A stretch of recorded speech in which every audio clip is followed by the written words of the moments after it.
Luc chapitre 17, verset 1er jusqu'au 19e verset.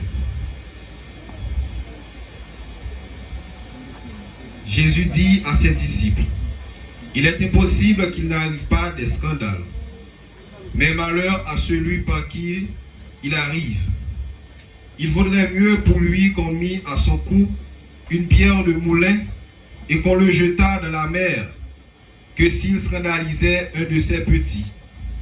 Prenez garde à vous-même. Si ton frère a péché, reprends-le. Et s'il se repent, pardonne-lui.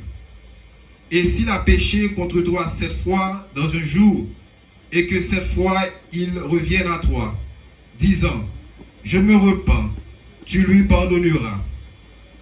Les apôtres dirent au Seigneur, augmente-nous la foi. Et le Seigneur dit, si vous aviez de la foi comme un grain de sénévé, vous diriez à ce sycomore, déracine-toi et plante-toi dans la mer, et il vous obéira. Qui de vous, ayant un serviteur qui laboure ou perd les troupeaux, lui dira, quand il revient des champs, approche vite et mets-toi à table. Ne lui dirait-il pas au contraire, prépare-moi à souper, ceins-toi et sers-moi, jusqu'à ce que j'aie mangé et bu. Après cela, tu mangeras et boiras.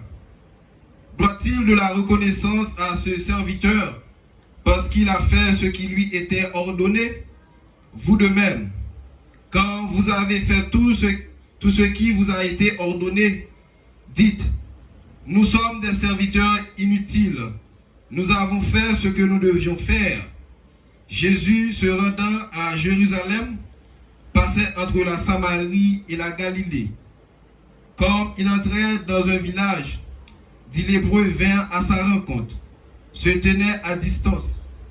Ils élevèrent la voix et dirent, Jésus, Maître, aie pitié de nous.